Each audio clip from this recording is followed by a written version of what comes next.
Comments around for your views, back over another Hong Kong content review, continuing on with my Bruce Lee marathon thanks to the Criterion box set edition, brand new 2K scans, powering through this box set edition. Just want to say thank you for the support, guys. The comments, the views, some of the kind of private messages you get is very much appreciated. I'm glad you guys are enjoying it. For my first time views on these films, giving my honest opinion, even Calypso here. He's getting very, very excited as well for this film and for the next one, which will be the Enter the Dragon, which is very, very exciting. First time properly seeing it in its glory day.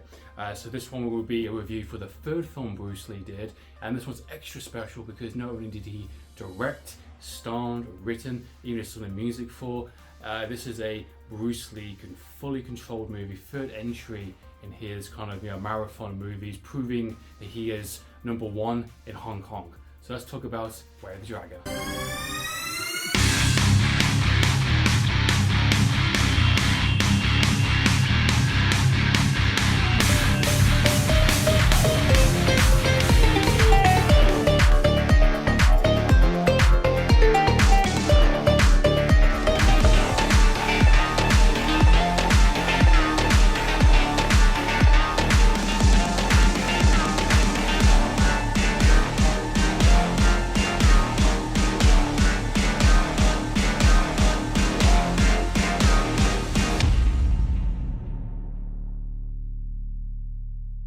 Way of the Dragon was released in 1972, same year as Fist of Fury. This was released at the end of the year during Christmas time and did the phenomenal yet again, not only breaking box office records in Hong Kong cinema for the third time in Bruce Lee's career, showing he is #1 for sure. And this is an interesting one for me because even though I have some issues, of course, and I think Bruce Lee did as well during making this film and even his own perception of it, and I think a lot of people do have the same kind of rough opinion just from what I can tell from what people do take away from this film.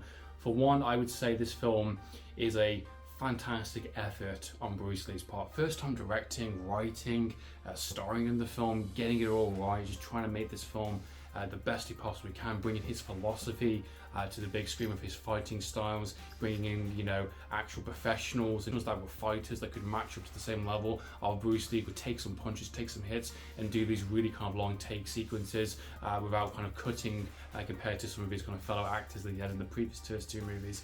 This was a really, really good effort, and it's really weird for me because on the one hand, it's a flawed movie but has some good stuff in it. On the other hand, I really appreciate what this film had to offer, and I think Bruce Lee really tried his absolute best. And I want to say straight away, I think Bruce Lee did a really good job of kind of flexing his muscles, taking a few risks. They didn't quite work out the way I would like it to. He introduces comedy in the film, towards the first half of it, and I think the initial concept of that is actually really goddamn good. The actual storyline for the Way of the Dragon is essentially Bruce Lee comes from Hong Kong, goes to Italy to basically help out a family member, in a sense, struggling business, restaurants that's basically threatened by the Italian mobsters, and he's coming there to basically kick some ass and chew bubblegum. No, not really. He's there to basically protect him and basically make sure the business stays afloat, and he has a range of skill sets, which are Chinese boxing and different types of styles, and he really kind of demonstrates how badass he is on this film for sure. And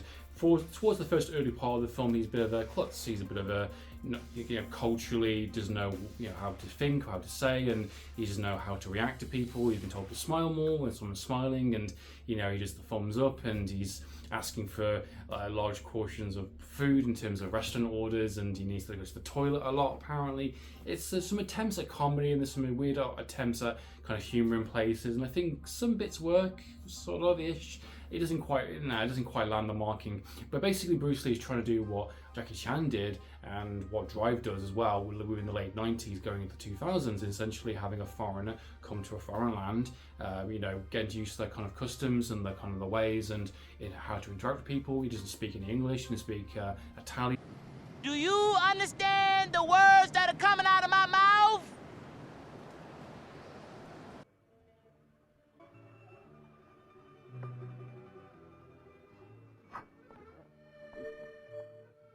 have nice, gorgeous shots and gorgeous locations within Italy that's really highlighted, and you can definitely tell he wanted a bigger movie, wants a more international film. He didn't want to do this nice little small, Hong Kong movie, local town sets kind of thing. He wants a bigger site, bigger ambitions, and he really went for it, and I really appreciate that. And while I don't think the comedy necessarily works, I think there's some really good moments. I think the whole him smiling and kind of laughing a little bit at certain kind of jokes is really good. There's a good payoff to that towards the kind of the second act of the film, especially towards the bad guys, when people reacting to him, he was just sort of smiling, so he's just kind of placing it in probably situations where it's not really appropriate, but it kind of makes his attitude and his kind of his fighting a lot more fun.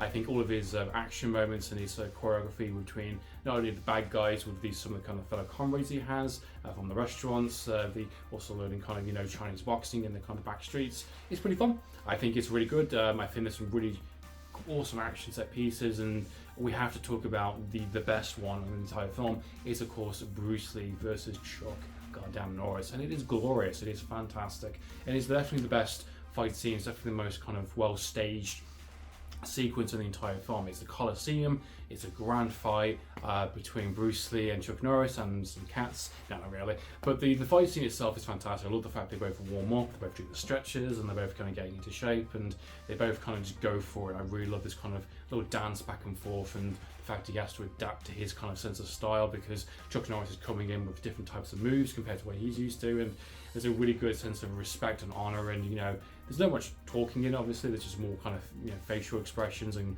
the traditional kind of naughty nod kind of thing. But it's great. It's really fun, and it's a really good fight, and I think it really tops the movie for me, absolutely for sure. That fight really was needed, and I think it's definitely his best fight so far to this point from what I've seen.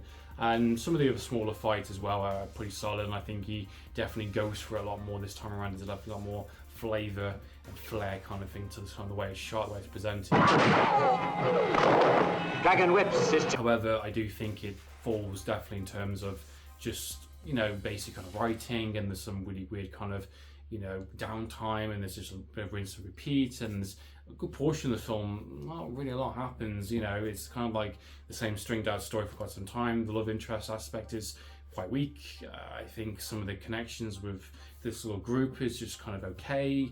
There's a really poor attempt at a twist towards the last 20 minutes with the uncle character, which I think was not necessary. I think personally, I think they could have done more with the comedy. I think they could have done more with love interest. I think they could have done more with the friendship aspect. They could have done more with the bad guys. I think they could have just done more in general. I think this is a first draft script that needed another kind of page, another kind of rewrite, maybe a writing partner to help polish out some of those smaller moments for sure.